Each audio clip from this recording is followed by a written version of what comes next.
গীতা জয়ন্তীর দিন গীতা পড়েছি কয়জন? একটু হাত তুলিতে একটু। গীতা জয়ন্তীর দিন, আচ্ছা গীতা জয়ন্তীর দিন তো পড়েছো, তাতে দুঃখ নাই। গীতা শাস্ত্র গ্রন্থ প্রতিদিন অধ্যয়ন করতে হবে। কেন জানো? গীতা পড়লে আমার দেহের ভিতর থেকে যে লোভ লালসা, প্রণামী দেন, আমি বলি প্রণামী দেন, কিন্তু কথা যেন না হয় আমার। এখনো ভাগবত আমি বিশ্রামে রাখি নাই। ভাগবত শ্রবণ করলে ভাগবতকে কিছু প্রণামী দিতে হয়। আর চিন্তা করবেন না, এই প্রণামী কোনো পাঠকই খায় না। এই প্রণামী আমার বাড়িতে মন্দির আছে, সেই মন্দিরের সেবাই আমি লাগিয়ে দিই। আমার বাড়িতেও গোবিন্দ আসে কৃপা করে, তার সেবাই লাগিয়ে দিই। হরি বল। তো গীতাটাকে প্রতিদিন শ্রবণ করতে হবে। কেন? কারণ আমি যদি পড়তে না জানি তাহলে কাউকে দিয়ে পড়াতে হবে। কারণ শ্রবণম মঙ্গলম, শ্রবণ করলেই মঙ্গল। আজ বুঝিবে না যেহ, শুনিতে শুনিতে সেহ, অদ্ভুত চৈতন্য চরিত, বুঝিবে রসের রীতি, হইবে পরম প্রীতি, শুনিলেই হইবে বড় হিত। অর্থাৎ শুনলেই মঙ্গল হবে। তুমি বুঝো আর না বুঝো, একবার যদি তুমি শ্রবণ করতে পারো, একদিন এই কৃষ্ণ নাম তোমার হৃদয়ে এমন ভাবে প্রবেশ করবে যে তুমি সেদিন ত্যাগ করতে চাইলে কি হবে? ওই আমার হরিদাসের মতো হবে। আমি নাম ত্যাগ করবো কি? নাম তো আমায় ছাড়ে না। গীতা প্রতিদিন অধ্যয়ন করতে হবে। আজ অনেকে এসেছো, আমার বয়সেরও অনেক মেয়ে এসেছে, কিন্তু আমার বয়সের মেয়ের সংখ্যা, আমার বয়সের ছেলের সংখ্যা বেশি হওয়ার কথা ছিল আরো অনেক গুণ। কেন? আমাকে আজ এখানে কয়েক রকমের ভক্ত এসেছে। আমি বলি, কষ্ট পাবে না তো? কিছু দাদারা দেখতে এসেছে আমাকে, ঠিক? কিছু দাদারা আমাকে দেখতে এসেছে, কিছু ভক্ত শুনতে এসেছে। বাচ্চা বয়সের মেয়ে কি বলবে একটু শুনে আসে, যদি ভুল ধরা যায়। কিছু বাবারা আমাকে ভালোবাসে, তাই দূর থেকে এসেছে। যেমন এই যে এরা আমাকে ভালোবাসে, আমি দুষ্টু তার উপরেও ভালোবাসে, এই যে এসেছে দূর থেকে। আবার কিছু মায়েরা এসেছে যে কি এমন কথা শুনেছে যে একেই কমিটির লোক আনলো, অন্য কাউকে আনলো না, একটু দেখে আসি। কয়েক রকমের শ্রোতা থাকে, কিন্তু প্রকৃত ভাগবতের কথা শোনার শ্রোতা এই পুরো আসর জুড়ে 10 জনের বেশি পাওয়া যাবে না। এটাই সত্য কথা। কারণ ওই যে বললাম না, বৈজ্ঞানিকভাবে 40 সেকেন্ড গোবিন্দের দিকে মন থাকে। এই ভজনটা এমনই একটি ভজন বাবা, অভ্যাস করতে করতে একদিন গুরু গোবিন্দের প্রতি ভালোবাসার উদয় হবে। পেছনের মায়েরা যারা কথা বলেছ, আমি কিন্তু দেখেছি। একবার চিন্তা করেছো, যেদিন এই বদন ঠিকই থাকবে, আওয়াজ থাকবে না, সেদিন তোমার কথা শোনার জন্য তোমার পাশের বাড়ির দিদি আসবে তো? সেদিন আসবে, আসবে ঠিকই। কি বলবে? তাড়াতাড়ি বিদায় কর, তাড়াতাড়ি বিদায় করে মরা দেহ বাড়িতে রাখা ভালো না, যাবে না। সন্ধ্যার আগে তাড়াতাড়ি বিদায় কর। যে জায়গা তোমার দেহটা রেখেছিল সেই জায়গাটা গোবর দিয়ে ধুইয়ে দেবে, গঙ্গা জল ছিটাবে। কেন? এটা জীবকে শিক্ষা দেয়, যতক্ষণ গোবিন্দ তোমার ভিতরে আছে ততক্ষণ তুমি পবিত্র। আর যখন গোবিন্দ তোমার দেহ থেকে বের হয়ে যাবে, তখন তোমার থেকে অপবিত্র আর কিছু নাই। সুতরাং নিজের দেহটাকে নয়, নিজের দেহের ভেতরে যে বস্তুটা আছে, যে প্রেম ধনের মূর্তি আমার গোবিন্দ আছে, সেই গোবিন্দকে ভালোবাসার চেষ্টা করো। আজ তুমি তোমার সন্তানের হাতে যদি গীতা গ্রন্থ তুলে দাও, এই সন্তান একদিন তোমার ভারও বহন করতে পারবে। আজ তুমি তোমার সন্তানকে ইঞ্জিনিয়ার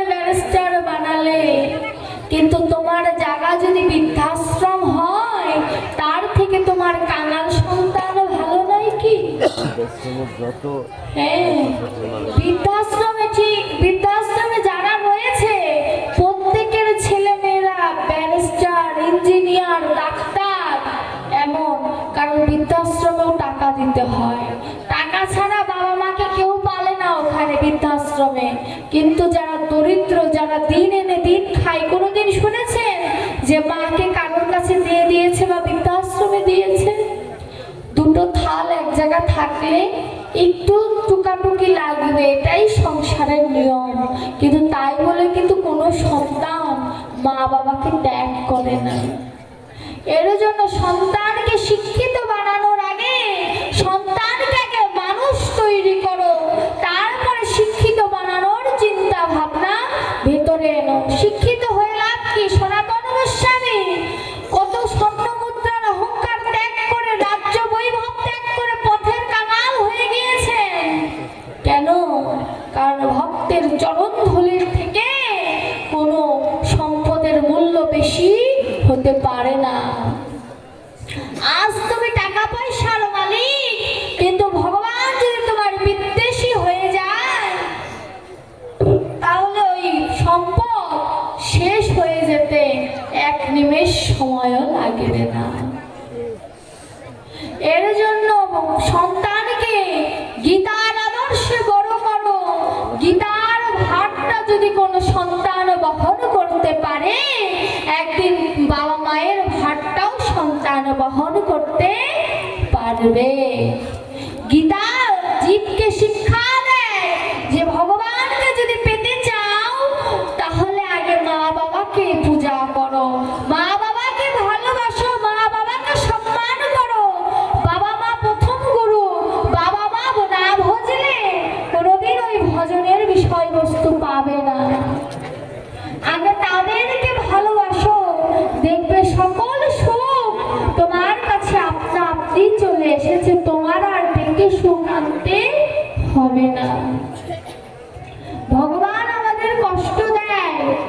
কেন কষ্ট দেয়?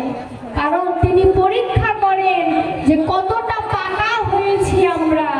কারণ দেখবেন স্বর্ণ যখন আমরা দোকানে কিনতে চাই, হরি বল, স্বর্ণ যখন আমরা দোকানে কিনতে চাই তখন কি আমরা কতটুকু খাদ আছে, কতটুকু সোনা আছে এটার একটা স্লিপ বের করি, কি প্রমাণ স্বরূপ।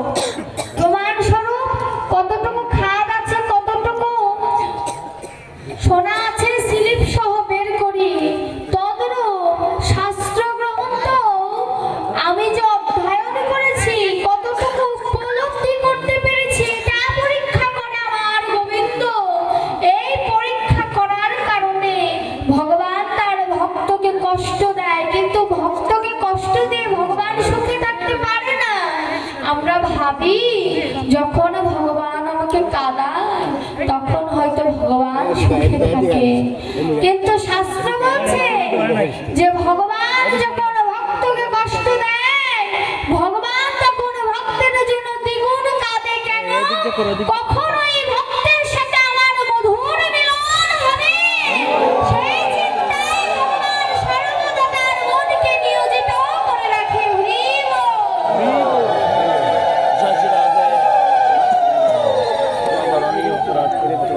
সেই চিন্তায় ভগবান তার মনকে নিয়োজিত রাখে। অর্থাৎ মানুষের মতো যদি মানুষ হতে চাও আগে গীতা পড়ো আর নিজেকে বীরের মতো তৈরি করো।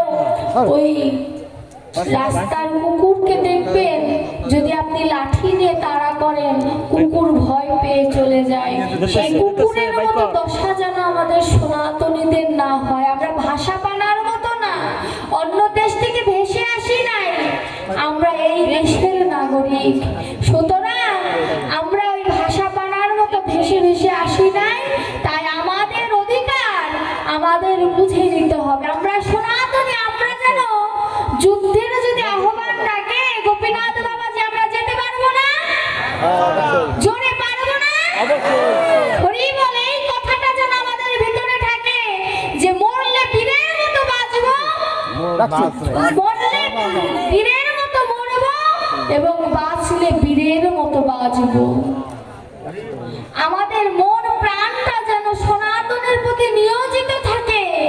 দেখবেন সনাতন ধর্মের জন্য যদি কেউ তার প্রাণটাকে ত্যাগ করে, তার ভগবান পাপ পুণ্য বিচার করে না, সরাসরি তাকে বৈকুণ্ঠ ধাম নিয়ে যায়। তাই আমরা ধর্মের জন্য প্রাণ ত্যাগ করতেও দ্বিধাবোধ করব না। যেন গোবিন্দ আমাদের হৃদয়ে অবস্থান করে সেইভাবে নিজেদের তৈরি করব। আমাদের ভিতরে যেন এই প্রেরণাটা থাকে। গোপীনাথ বাবাজি এবং আরো পার্শ্বদগণ যারা সনাতন ধর্মের জন্য করেছেন, সকলের প্রেরণা যেন আমাদের হৃদয়ে থাকে। তাদের দেখানো পথে যেন আমরা সবাই হাঁটতে পারি। মৃত্যুর সময়ে যমের ভয়ে সবাই গোবিন্দকে ডাকে, কিন্তু যুবক যুবতীর ভিতরে যদি কৃষ্ণ নামের উদয় করতে হয়, তবে মা বাবাদের ধর্মের প্রতি অগ্রসর হওয়া প্রয়োজন। ওই যে বলে না, আগের লাউ যেভাবে যায় পিছের লাউ সেভাবেই যায়। আপনি যদি গীতা পড়েন, আপনার সন্তানও গীতা পড়বে, আর আপনি যদি ডিস্কে যান, আপনার সন্তানও ডিস্কেই যাবে। এটাই হচ্ছে ভজন, এটাই সাধন। এর জন্য ভজন করতে গেলে বাবা মাদের আগে অগ্রসর হতে হবে ভজনের প্রতি। এ কথা বলা যাবে না সন্তানদের পুজো পার্বণ করে কি করবি, বড় হ তারপরে কর। আমরা এই কথাটা বলি, এখনো বয়স হয় নাই, ভজন করার বয়স হয় না। আমার গৌর হরি ভারতী গোসাইকে বলেছিল, যখন ভারতী গোসাই আমার গৌর হরিকে সন্ন্যাস দিতে চাননি, তখন আমার গৌর হরি বলেছিল, 50-এর আগে যদি হয় মোর মরণ, সাধু সঙ্গ ভক্ত সঙ্গ আমার হবে বা কখন। আমার গৌর হরি তো সত্যি 50 বছর বাঁচেননি। চিন্তা করুন তো, তিনি যদি বয়সের চিন্তা করে সন্ন্যাস যদি তখন না দিতেন, তাহলে আজ আমরা এই কৃষ্ণ নামের ধন কি পেতাম?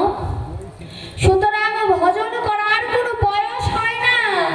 ভজনের কালাকালের বিচার নাই কৃষ্ণ ভজনে।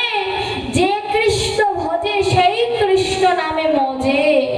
অর্থাৎ কৃষ্ণ নামে ভজন করতে গেলে বয়সের নয়, মনের প্রয়োজন, ভক্তির প্রয়োজন, আত্মনিবেদনের প্রয়োজন, এবং হে গোবিন্দ তুমি ছাড়া আমার কেউ নেই, এই নিবেদনটা আমার গোবিন্দের চরণে যখন কোনো ভক্ত করতে পারে, তখন সেই ভক্তের ভিতরের মনোবাসনা পূর্ণ হয়।